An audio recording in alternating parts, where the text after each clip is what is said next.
Oke, bismillahirrahmanirrahim. Assalamualaikum warahmatullahi wabarakatuh. Ketemu lagi dengan saya Asrini. Kita hari ini akan membahas mata kuliah manajemen optik ya. Kemudian subbabnya adalah mengenai metode penetapan harga. Kita mulai saja ya. Bismillahirrahmanirrahim. Oke. Sebelum kita mengetahui apa saja sih yang mempengaruhi harga gitu ya, sekarang kita harus tahu dulu nih definisi harga itu apa. Harga itu ada beberapa definisi tentunya menurut para ahli. Harga itu adalah sejumlah uang sebagai alat tukar untuk memperoleh produk dan jasa, itu menurut Jasmine. Kemudian harga juga merupakan jumlah uang ditambah beberapa produk kalau mungkin yang dibutuhkan untuk mendapatkan sejumlah kombinasi dari produk dan pelayanannya. Kemudian harga adalah nilai suatu barang atau jasa yang dinyatakan dengan uang. Ya, dan menurut Henry Shimomura, bahwa harga adalah sejumlah uang yang dibebankan atau dikeluarkan atas sebuah produk dan jasa. Itu adalah merupakan definisi harga. Banyak sekali definisi harga, hanya mungkin yang akan kita bahas mungkin 4 saja, itu sudah mencukupi. Oke. Nah, bagaimana sih metode penetapan harga? Metode penetapan harga itu ada beberapa metode yang kita akan bahas satu-satu. Yang pertama, kita akan bahas mengenai metode penetapan harga berbasis permintaan. Apa itu? Itu adalah suatu metode yang menekankan pada berbagai faktor yang mempengaruhi selera dan preferensi konsumen daripada faktor seperti laba, biaya, dan persaingan. Ya, pertimbangan yang dipakai untuk metode penetapan harga berbasis permintaan pertama yaitu daya belinya. Tentunya kalau daya beli meningkat pasti harganya juga akan ikut naik gitu ya. Kemudian kemauan konsumen untuk membeli, posisi suatu produk dalam gaya hidup konsumen. Jadi kalau misalnya gaya hidup konsumennya lebih tinggi, tentu harganya juga akan tinggi gitu ya. Walaupun misalnya yang didapat dari value produk tersebut tidak terlalu tinggi, tapi karena gaya hidupnya tinggi atau misalnya merupakan punya prestise produknya, tentu harganya akan tinggi. Kemudian manfaat yang diberikan oleh produk tersebut kepada konsumen, itu juga menentukan tinggi atau rendahnya suatu harga. Kemudian harga produk substitusinya gitu ya diperhatikan juga. Perilaku konsumen untuk membeli produk tersebut gitu. Kemudian sifat persaingan non harganya, segmentasi dalam pasarnya.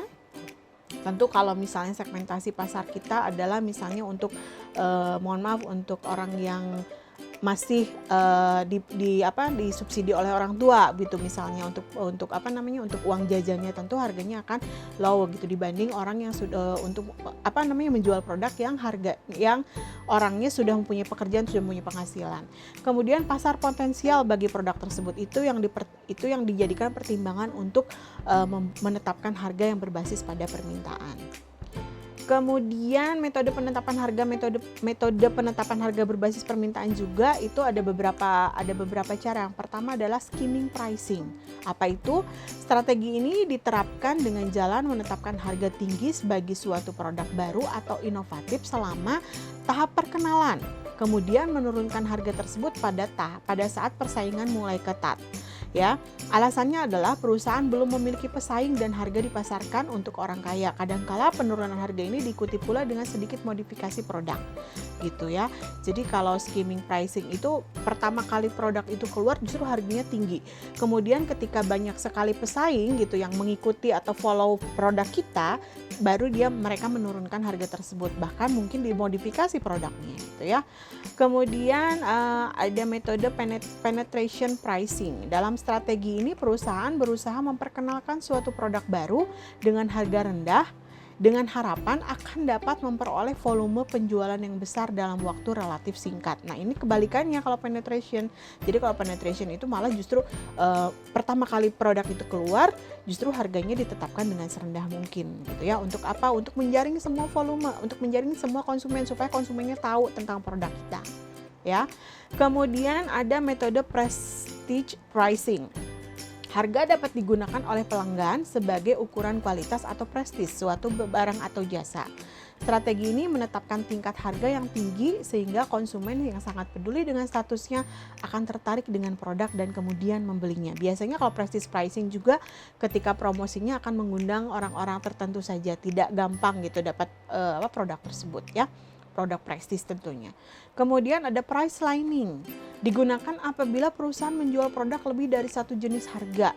Untuk lini produk tersebut bisa bervariasi dan diterapkan pada tingkat tertentu yang berbeda. Misalnya, harga lini produk pakaian wanita ditetapkan tingkat harganya antara 50.000, 79.000 sampai 99.000 gitu ya. Itu price lining. Jadi ada tingkatan harganya ya.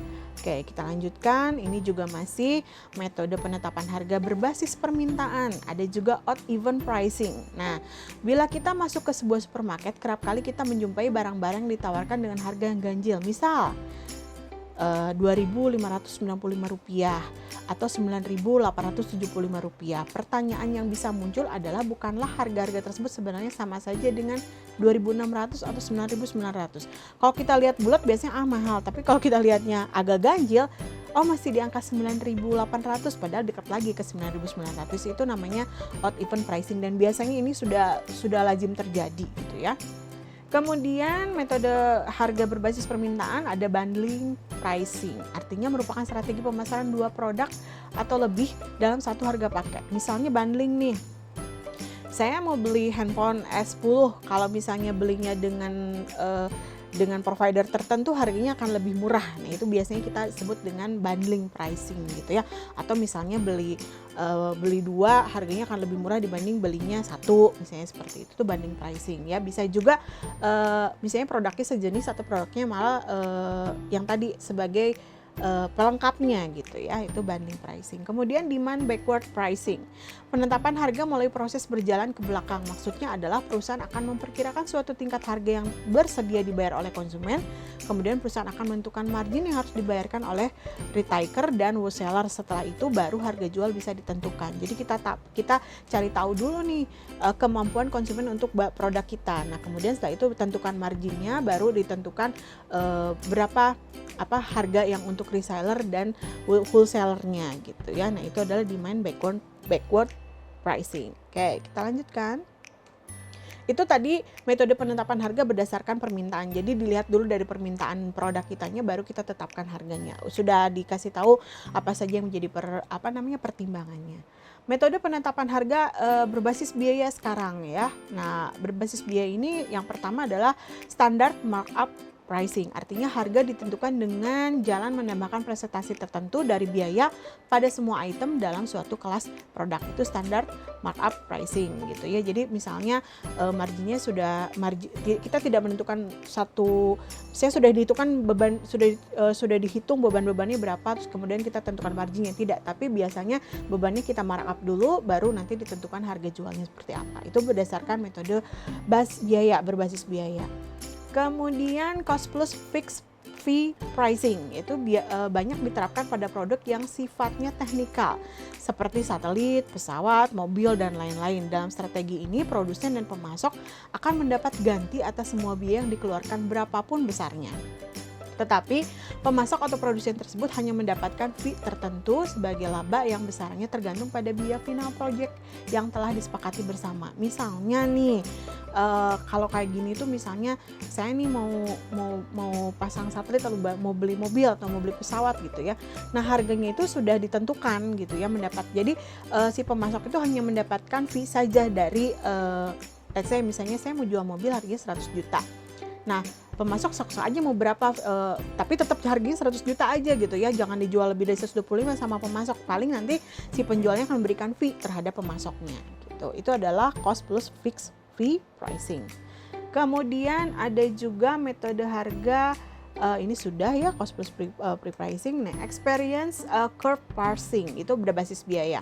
Metode ini dikembangkan atas dasar konsep efek belajar atau learning effect yang menyatakan bahwa unit cost barang dan jasa akan menurun antara 10 hingga 30 untuk setiap peningkatan sebesar 2 kali lipat pada pengalaman perusahaan dalam produksi dan menjual barang atau jasa tersebut. Jadi kita lihat dulu volume penjualannya. Biasanya kalau sudah jual 10, kita cek lagi harganya bagaimana, masih bersaing atau tidak, masih worth it atau tidak, atau konsumen masih tertarik pada produk kita atau tidak. Itu ya, experience curve pricing. Nah, sekarang ada metode penetapan harga dengan metode berbasis laba. Metode ini berbasis menyeimbangkan pendapatan dan biaya dalam penetapan harganya.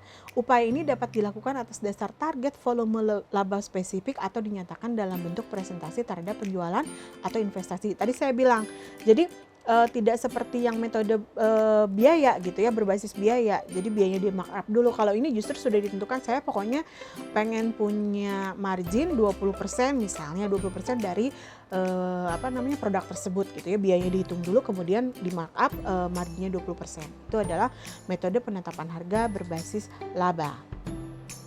Target product pricing penetapan harga berdasarkan besarnya target laba tahunan yang ditetapkan secara spesifik. Target return pun sales pricing pun perusahaan menetapkan harga yang dapat menghasilkan laba dalam persentase tertentu terhadap volume penjualannya. Atau bisa juga dengan target return on investment atau kita sebutkan ROI gitu ya. Penetapan harga berdasarkan target ROI yang ditetapkan. Jadi intinya begini, misalnya saya pengen investasi saya kembali dalam 1 tahun. Gimana caranya supaya investasi kita kembali dalam setahun? Berarti kita akan menetapkan harga break even point-nya berapa. Kemudian baru ditetapkan markup-nya, berapa persen labanya. Nah itu gitu ya. Oke. Kemudian metode penetapan harga berbasis persaingan. Nah tadi berbasis laba, sekarang berbasis persaingan. Ya, ini ada 4 kalau nggak salah ya. Customary pricing, jadi penetapan harga yang ditentukan oleh faktor tradisi atau saluran distribusi yang terstandarisasi. Biasanya kayak misalnya di dalam satu label produk itu sudah ditentukan harga Rp 2.900 misalnya. Nah itu udah sampai pasar dibeli konsumen itu 2.900, berarti si produsen tentu akan menentukan berapa untuk wholesaler, berapa untuk sampai seller paling bawah gitu ya, itu customary pricing. Kemudian yang kedua, above at or below market pricing above, atau sama dengan harga yang ditetapkan lebih tinggi dari harga pasar. At market, harga ditetapkan sama dengan harga pasar atau harga pesaing ya. Harga tersebut ditetapkan di bawah harga pasar, biasanya seperti itu. Agak pusing mungkin yang ini.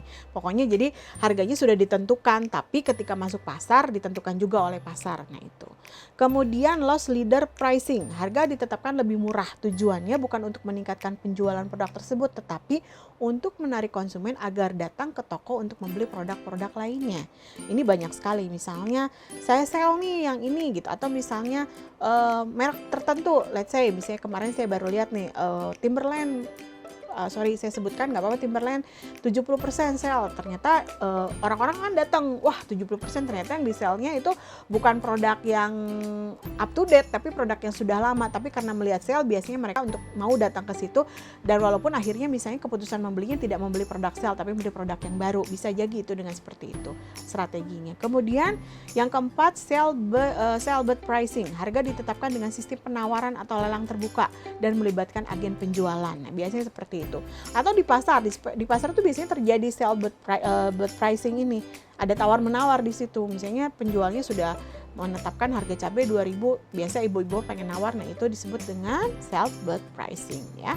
Nah, bagaimana sih menentukan kebijakan penetapan harga? Yang pertama tentu harus pilih dulu tujuan penetapan harganya seperti apa. Apakah mau misalnya mengumpulkan konsumen dulu supaya kenal produknya, atau misalnya mau menetapkan segmentasi pasarnya dulu, atau menetapkan produk kita ada di atas deh pokoknya supaya dapat prestige misalnya kayak gitu. Nah itu tetapkan dulu tujuan penetapan harganya seperti apa. Tentu itu juga ditentukan dengan tujuan penetapan promosi dari satu produk tersebut. Kemudian menentukan permintaannya. Selain menentukan penetapan harga, tentukan permintaan. Lihat dulu permintaannya banyak enggak gitu. Produk kita sudah diakui atau tidak. Kalau kita misalnya mau prestis gitu ya. Kemudian memperkirakan biaya yang keluar, lalu analisa biaya harga dan tawaran persaing. Jadi kita harus cek dulu pesaing kita tuh, kalau misalnya kita punya produk yang sama dengan pesaing atau punya produknya sejenis atau ada produk substitusi, nah kita harus cek dulu harga dari pesaingnya. Kemudian baru pilih metode penetapan harganya, mau seperti apa, based on permintaan yang tadi, based on laba, atau based on biaya. Kemudian pilih target akhirnya, mau seperti apa. Itu bagaimana menentukan kebijakan penetapan harga. Nah, berbicara mengenai bagaimana sih menetapkan harga, kita langsung saja bagaimana hitung-hitungan sih bagaimana menetapkan suatu harga. Di sini teknik penentuan harga ini ada dua, bisa berupa produk langsung gitu ya, atau perusahaan dagang kita sebut produknya jelas, kita bisa dirasakan, bisa dipegang, bisa dilihat ya, atau teknik penentuan harga untuk perusahaan jasa atau untuk jasa yang kita keluarkan. Nah, kalau jasa biasanya nggak bisa dipegang tapi cuma bisa dirasain. Bagaimana sih caranya? Teknik penentuan harga sebenarnya hampir sama, bahwa teknik penentuan harga untuk satu barang, bahwa price itu harus sama dengan ya fixed cost atau kita sebut dengan biaya tetap ditambah variable cost ditambah dengan margin laba. Nah, ini tentu menggunakan teknik penentuan based on margin laba. Tapi walaupun itu bisa juga dengan permintaan, dengan dengan biaya gitu ya. Karena ini menetapkan semuanya, ada biaya, ada margin labanya juga gitu ya. Nah, P di sini ada price atau harga yang akan kita gunakan atau harga yang akan kita launching terhadap produk kita. FC ini adalah fixed cost, yaitu biaya tetap. Biaya tetap di sini bukan berarti rupiahnya atau dolarnya sama. Maksudnya biayanya tiap bulan keluarnya sama 10.000 aja, nggak kayak gitu. Biaya tetap itu biasanya adalah biaya yang kita keluarkan setiap bulan, mau ada produksi atau tidak ada produksi, mau kita ada penjualan atau tidak penjualan, akan tetap kita keluarkan setiap tahun atau setiap bulannya. Bukan besarannya, sekali lagi bukan besarannya ya, bukan besaran yang sama, tapi adalah biaya yang kita keluarkan setiap bulan atau setiap tahun untuk mengolah produksi tersebut, mau ada produksi atau tidak tetap kita keluarkan. Itu yang kita sebut dengan fixed cost. Kemudian tambah tadi variable cost. Variable cost itu apa? Variable cost itu adalah biaya yang kita keluarkan sesuai dengan jumlah produksi atau jumlah produk yang akan kita jual ya. Itu variable cost. Contoh misalnya kalau nanti akan saya berikan contoh di akhir. Kemudian P itu margin laba. Margin laba itu laba yang ingin kita dapatkan gitu ya. Nah, kalau contoh fixed cost misalnya tadi saya bilang itu biaya tenaga kerja ya. Misalnya itu, di sini juga biaya tenaga kerja kita akan bagi dua nantinya. Ada yang masuk ke variable, ada yang masuk ke fixed cost. Kalau yang masuk ke fixed cost itu adalah biaya tenaga kerja pegawai tetap misalnya. Kalau pegawai tetap kan mau ada produksi atau enggak tetap kita harus bayarkan gajinya. Nah, atau biaya listrik. Listrik mau digunakan mesinnya atau tidak, atau misalnya ada penjualan atau tidak, kita tetap akan membayar biaya listrik setiap bulan. Nah, itu kita sebut dengan fixed cost. Kalau variable cost ya, contoh di sini misalnya kalau variable cost tuh kalau di optik apa ya? Misalnya contoh lensa gitu ya. Nah, lensanya tentu kan berbeda-beda kan. Kalau misalnya lensanya plus, lensanya misalnya progresif, tentu akan lebih mahal biayanya. Nah, itu adalah variable cost. Atau misalnya yang gampang deh kalau kita misalnya mau membuat kue. Nah, apa sih variable cost-nya? Bahan bakunya gitu ya. Terus biaya packagingnya. Nah, itu kita sebut dengan variable cost. Baik, kita lanjutkan. Nah, ini adalah metode penentuan harga dengan metode break even point. Break even point itu artinya di mana perusahaan sebenarnya bukan ingin tidak pengen laba, tapi pengen tahu sih berapa biaya berapa harga yang kita launching kalau memang misalnya perusahaannya let's say nggak mesti dapat laba, kita pengen tahu dulu nih gitu berapa, nanti baru labanya kita tentukan di akhir. Atau misalnya metode break even point ini digunakan ketika misalnya produk kita ada di di kurva, masih ingat kan life cycle of product, ketika produk kita ada di decline biasanya perusahaan akan mengeluarkan harga dengan harga metode break even point, di mana sudah tidak usah dapat laba lagi. Kenapa? Bukan berarti perusahaan tidak dapat laba, perusahaan sudah pernah mendapatkan laba ketika produk kita ada di tahap mature atau di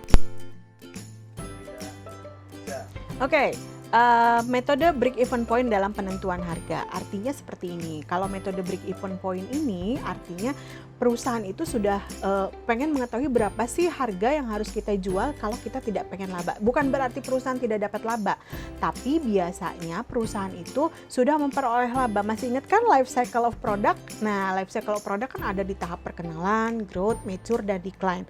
Biasanya metode break even point ini digunakan ketika produk kita ada di decline ya, sehingga harganya sudah turun gitu sih, tapi masih ada produk kita yang bisa dibeli oleh konsumen gitu. Kapan sih perusahaan dapat labanya? Ketika saat mature tuh, ya itu labanya lagi gede-gede, lagi tinggi-tingginya, sehingga pada saat decline kita gunakan metode break even point. Bagaimana sih rumusnya metode break even point? Nah, untuk mencari price, kita lihat dulu yang gambar ungu ya. Mencari price atau harga adalah margin dikali quantity ya, ditambah variable cost dikali quantity, dibagi quantity ditambah fixed cost. Nah, P-nya adalah price ya, P-nya adalah margin, Q-nya itu adalah quantity atau jumlah produk yang akan kita jual atau jumlah produk yang kita produksi.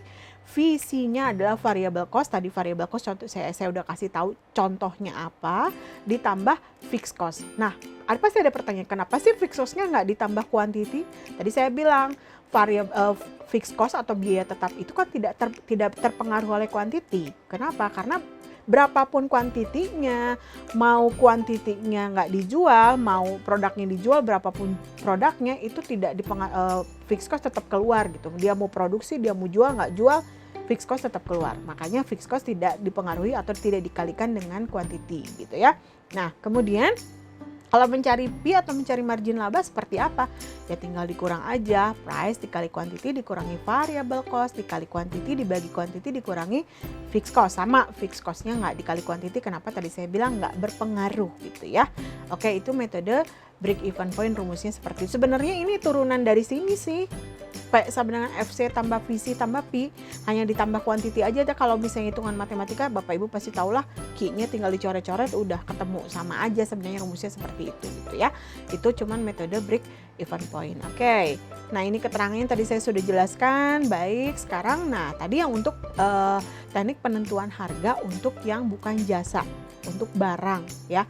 Jadi yang produknya itu bisa dirasakan, bisa dipegang gitu ya, bisa dimakan, bisa dicium. Nah, itu adalah untuk perusahaan dagang, untuk produk itu yang produknya ada, itu seperti itu teknik penentuan harganya. Tapi kalau untuk jasa seperti apa sih? Nah, kalau jasa misalnya kayak untuk rumah bersalin ya, untuk jasa dokter, atau misalnya untuk menghitung jasa, kita menghitung kalau di optik ya, menghitung jasa bagaimana orang diperiksa gitu. Nah, kadang kan suka gratis gitu ya. Nah, jangan digratisin, nanti mah harus dihitung gitu ya. Bagaimana menentukan harga untuk perusahaan jasa. Nah, rumusnya adalah P atau price sama dengan total cost dibagi jumlah jam produktif dikali 1/1 dikurangi persentase laba. 1/1 dikurangi persentase laba dari mana sih? Dari contohnya nggak usah ditanya aja, pokoknya rumusnya seperti itu aja ya. Nah, TC itu apa? TC itu adalah total cost. Total cost itu adalah variable cost ditambah fixed cost. Kenapa sih nggak dikasih quantity? Karena kan perusahaan jasa, kita nggak tahu kuantitinya berapa. Jadi kuantitinya adalah sebenarnya jam produktifnya, jam yang digunakan untuk menghasilkan satu produk tersebut, jam yang digunakan untuk menghasilkan satu jasa tersebut. Nah, itu adalah yang rumus untuk teknik penentuan harga untuk jasa. Nah, untuk lebih enaknya langsung ke contoh soal saja ya. Nah, ini saya berikan contoh soal gitu ya. Teknik penentuan harga untuk pakai BEP, break even point. Diketahui bahwa biaya bahan baku itu adalah 34.000 per unit. Kemudian upah tenaga kerja 55.000 per unit, biaya overhead pabrik adalah 12.000 per unit, kemudian fixed cost-nya 20.000 per unit, dan kuantiti yang dihasilkan 10.000 unit. Pertanyaannya, berapakah harga break even point? Kemudian yang kedua, jika perusahaan ingin mendapatkan laba 15.000 per unit, berapa sih harga jualnya? Nah, tentu langkah pertama yang harus dilakukan adalah mencari dulu mana variable cost, mana fixed cost. Kalau di sini soal sini udah gampang, ada fixed cost tuh di situ udah jelas gitu, fixed cost-nya 20.000 gitu ya. Kenapa nggak dikasih per unit? Karena tadi nggak berpengaruh terhadap produk atau produk yang akan kita jual atau produk yang akan kita produksi. Baik, kita lihat nih penyelesaiannya. Variable cost-nya adalah biaya bahan baku ditambah biaya tenaga kerja ditambah biaya overhead pabrik. Kenapa biaya tenaga kerja dimasukin ke variable cost? Gitu ya. Tadi padahal di contohnya ada upah biaya tenaga kerja atau upah tenaga kerja masuknya ke fixed cost, karena fixed harus dibayar per bulan. Oke, di sini saya akan memberikan penjelasan. Saya akan berikan contoh pada perusahaan toko kue misalnya ya. Nah, satu toko kue misalnya dia akan mempunyai tenaga kerja tetapnya ada 8 orang gitu ya. Atau misalnya ya itulah 8 orang, atau satu optik misalnya punya tenaga kerja 2 orang. Kemudian ketika pada saat peak season atau pada saat misalnya pesanannya banyak, kalau toko kue biasanya pesanannya itu let's say paling banyak itu ketika menjelang hari raya, betul ya, hari raya Lebaran, Idul Fitri ya, kemudian Natal, biasanya itu banyak banget pesanannya. Tentu kalau dikerjakan sama 8 orang itu tidak akan cukup. Akhirnya si toko kue itu mempekerjakan orang secara kontrak. atau misalnya secara kalau misalnya kita bilang sih borongan gitu ya. Misalnya saya cuma mempekerjakan kamu cuma sampai dengan peak seasonnya habis, ketika misalnya sudah selesai sampai dengan selesai Idul Fitri. Misalnya saya kontrak kamu sama 3 bulan atau 6 bulan misalnya. Nah itu dimasukkannya jangan ke fixed cost. Kenapa? Karena kontraknya hanya sampai 6 bulan. Jadi ketika peak season saja digunakannya. Oleh karena itu disebut dengan upah tenaga kerja. Ya, upah tenaga kerja kontraknya itu kita masukkan, yang kontrak kita masukkan ke variable cost gitu, berdasarkan quantity atau berdasarkan produk yang akan kita jual.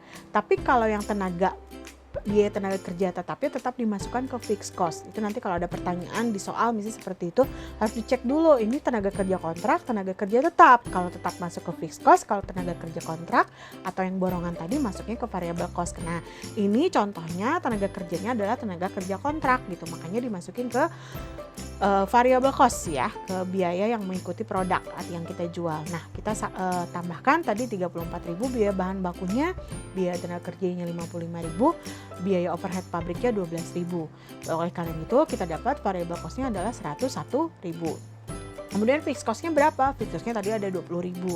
Quantity yang dihasilkan 10.000 ya. Nah, margin laba dari satu produk tersebut berapa? Pengennya 15.000 nih per unit. Nah, kita masukkan ke dalam rumusnya. Rumusnya adalah kan tadi pengen tahu berapa sih harga tapi menggunakan break even point. PBEP sama dengan rumusnya seperti itu. P dikali Q tambah variable cost kali Q dibagi Q tambah tambah fixed cost. Hasilnya seperti ini. Nah, kenapa sih 0? Tadi saya bilang kalau PBEP atau price break even point adalah marginnya sama dengan 0, tidak pengen ada margin gitu ya. Break even point itu tidak punya laba. Kenapa? Karena sudah dia pengen tahu harga kalau tidak ada labanya berapa, atau ketika misalnya produknya ketika ada di saat di decline gitu ya. Oleh karena itu P-nya adalah 0. 0 kali 10.000 pasti hasilnya 0, ditambah 101.000 kali 10.000 dibagi 10.000 tambah 20.000, hasilnya seperti ini. Saya yakin Bapak Ibu sudah tahu bagaimana menghitungnya ya. Nah, price break even point kita dapat adalah 121.000 per unit. Jadi kalau kita mau dengan biaya seperti itu dan dengan harga, dengan let's say misalnya labanya tidak ada, kita harus jual 121.000. Nggak boleh di bawah itu. Kalau di bawah itu berarti sudah merugi gitu ya. Oke, itu adalah teknik penentuan harga dengan metode break even point. Nah, kalau misalnya perusahaan pengen dapat laba nih 15.000, berapa sih price-nya? Ya tentu dimasukkan dulu tadi P-nya 15.000 kali 10.000 tambah 100.000 kali 10.000 bagi 10.000 tambah 20.000, dapatnya ya 136.000 per unit. Jadi kalau misalnya kita pengen menetapkan produk kita dijual seharga pengen dapat labanya 15.000, tentu harus dijualnya 136.000 per unit. Bapak Ibu boleh cek dibalikan kalau misalnya pengen tahu P-nya berapa gitu ya, dengan harga 136.000 pasti P-nya adalah 15.000. Itu boleh dicoba di rumah ya. Nah, itu adalah contoh penentuan harga dengan metode break even point gitu ya, untuk produk yang ada gitu ya. Nah, sekarang kita masuk ke contoh soal price untuk jasa, untuk perusahaan jasa. Nah, ini contohnya seperti ini.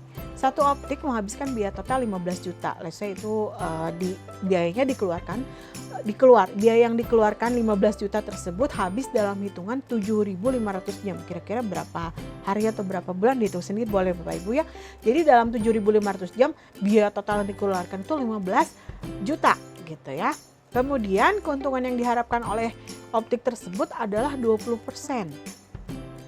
Ya, maka tentukanlah harga jualnya berapa. Nah, rumusnya seperti ini Bapak Ibu ya. P itu sama dengan total cost dibagi jumlah jam produktif dikali 1 per 1 dikurangi persentase laba. Tadi kan total costnya 15 juta nih.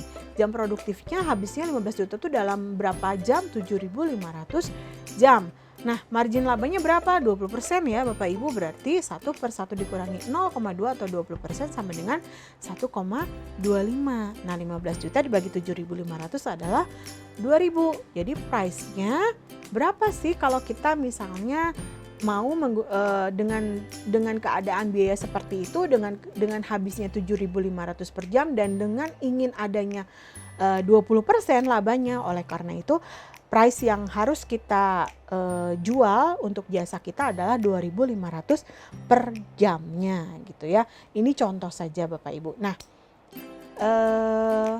Ini untuk perusahaan jasa. Nah, mungkin untuk materi hari ini bagaimana menentukan harga ya dengan beberapa metode tadi, dengan beberapa metode berbasis biaya, berbasis laba gitu ya. Kemudian berbasis permintaan, apa saja yang harus dijadikan pertimbangan dalam menentukan harga. Tentu itu sudah tadi di slide sebelumnya. Nah, sudah selesai dengan metode seperti ini. Ini adalah contoh, tadi hitung-hitungnya adalah contoh dengan menggunakan price, dengan menggunakan laba, ya maksudnya price-nya menggunakan berbasis laba, berbasis biaya juga. Nah ya, Bapak Ibu selamat mencoba, nanti mungkin ada tugas, tapi tugasnya tidak di sini, tugasnya akan saya share di Google Classroom atau akan saya share melalui WhatsApp biasa, WhatsApp WA group ya. Nanti dikerjakan tugasnya, kemudian dikumpulkan via email untuk mencoba perhitungan seperti itu. Nah, bagaimana menentukan harga baiknya Bapak Ibu? Itu tergantung pada, tadi saya bilang tergantung pada tujuan kita gitu ya. Kalau memang kita mau menetapkan produk kita di misalnya langsung prestis gitu ya, langsung pengen tinggi gitu ya, tapi dilihat juga ada nggak segmentasi pasarnya, ada nggak pasarnya untuk produk tersebut, silakan gunakan itu. Tapi kalau misalnya Bapak Ibu pengen mengundang konsumen dulu, pengen tahu dulu produk kita, misalnya produk kita tuh baru banget gitu ya, belum kita belum tahu pangsa pasarnya, sebaiknya menggunakan produk yang untuk menjaring konsumen dulu. Jadi menggunakan produk harga yang murah dulu, tapi bukan berarti tidak mendapatkan laba, tetap harus ada laba ya gitu. Kemudian setelah itu baru tentukan, baru kita akan naik. Kalau misalnya konsumennya suka dengan produk kita gitu ya, penjualannya banyak, itu bisa kita sedikit demi sedikit menaikkan harga tersebut gitu ya. Itu based on permintaan gitu. Nah, jika ada pertanyaan Bapak Ibu, silakan ditulis di komen atau bisa langsung ke WhatsApp group saya. Terima kasih sudah menyimak perkuliahan saya. Sampai ketemu lagi minggu depan. Assalamualaikum warahmatullahi wabarakatuh.